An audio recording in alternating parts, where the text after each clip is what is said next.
Hi friends, எல்லாம் நல்லா இருக்கிறீங்களா? ஓம் ஸ்ரீ சாய்ராம், ஓம் ஸ்ரீ சாய்ராம், ஓம் ஸ்ரீ சாய்ராம். நம் சாயன்பர்கள் அனைவருக்கும் வணக்கம். நம்ம சேனலில் இப்போ தான் நீங்கள் ஃபஸ்ட் டைம் வீடியோ பார்க்குறவங்களா இருந்தீங்கன்னா சப்ஸ்கிரைப் பண்ணிடுங்க. சப்ஸ்கிரைப் பண்ணிவிட்டு பெல் பட்டனை கிளிக் பண்ணி ஆளுங்கிற ஆப்ஷன் கொடுத்துருங்க. அப்போ தான் நான் போடுற பதிவு உங்களுக்கு உடனுக்குடன் நோட்டிஃபிகேஷனில் வரும். அப்படி நோட்டிஃபிகேஷனில் வந்த உடனே அந்த பதிவை பார்த்து அதனோட முழு பலனையும் பயனையும் நீங்கள் அடையணும். அதுதாங்க என்னோட விருப்பம். சாயப்பாவின் அன்பு கட்டளை. ஓகே ஃப்ரெண்ட்ஸ், இன்றைக்கி நம்ம பார்க்க போகிற பதிவு ரொம்ப முக்கியமான பதிவு. என்ன அப்படின்னு பார்த்தீங்கன்னா, இன்று இரவு உறங்குவதற்கு முன்னாடி இந்த பதிவை ஒரு முறை கேளுங்க. இந்த பதிவில் நான் சொல்லிக்கிறேன், ஒரே ஒரு மஞ்சள் துணியில் யாருக்கும் தெரியாமல் இந்த ஒரு பொருளை கட்டி வைக்கணும். இந்த பொருளை நான் இந்த இடத்துல வச்சிருக்கிறேன், இதை செய்திருக்கிறேன்னு யாருக்கிட்டையும் உங்கள் வீட்டில் உங்களுக்கு சொந்தக்காரங்க அல்லது ஃப்ரெண்ட்ஸ் இருப்பாங்க இல்லைங்களா, யாருக்கிட்டையும் சொல்லக்கூடாது. சொல்லாமல் செய்து பாருங்கள், உங்களுக்கு கைமேல் பலன் கிடைக்கும். பலன் பல மடங்கு அதிகரிக்கும். அதே போல் உங்களுக்கு எவ்வளவு தீராத கடன் பிரச்சனையாக இருந்தாலும் சரி, இந்த பொருளை சமையலறையில் நான் சொல்கிற இடத்துல யாருக்கும் தெரியாமல் வைக்கும் பொழுது உங்களுக்கு பலன் கைமேல் கிடைக்கும். ஒவ்வொரு வெள்ளிக்கிழமையும் இது போல் செய்யலாம். இந்த வெள்ளிக்கிழமை என்னால் செய்ய முடியல, இந்த பதிவு லேட்டாக பார்த்தவங்க அடுத்த வெள்ளிக்கிழமை தாராளமாக செய்யலாம். அதே போல் ஒரு மஞ்சள் துணியில் இந்த பொருளை வைக்கணும்.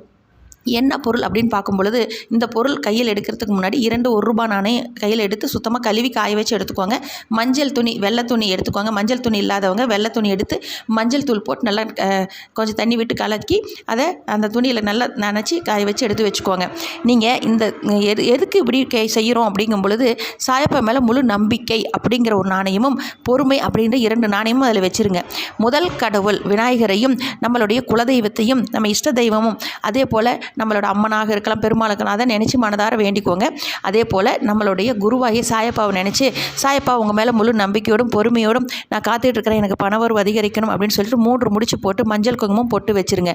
கற்பூர ஊதுபத்தி சாம்பிராணி காட்டி ஓம் ஸ்ரீ சாய்ராம் 9 முறை, குறைஞ்சபட்சம் அதிக முறை 108 முறை சொல்லிவிட்டு பூஜை முடிந்த பிறகு அதை அப்படியே எடுத்துகிட்டு போய் இன்று வெள்ளிக்கிழமை இரவே எடுத்துகிட்டு போய் உங்கள் வீட்டில் இருக்கோம் இல்லைங்களா, அரிசி பானை அல்லது பை அல்லது பாக்கெட் ஏதோ ஒன்று வச்சுருப்பீங்க இல்லைங்களா, பாத்திரத்தில் நல்லா அடியில் நல்லா உள்ளே அமுத்தி விட்டு வச்சுருங்க.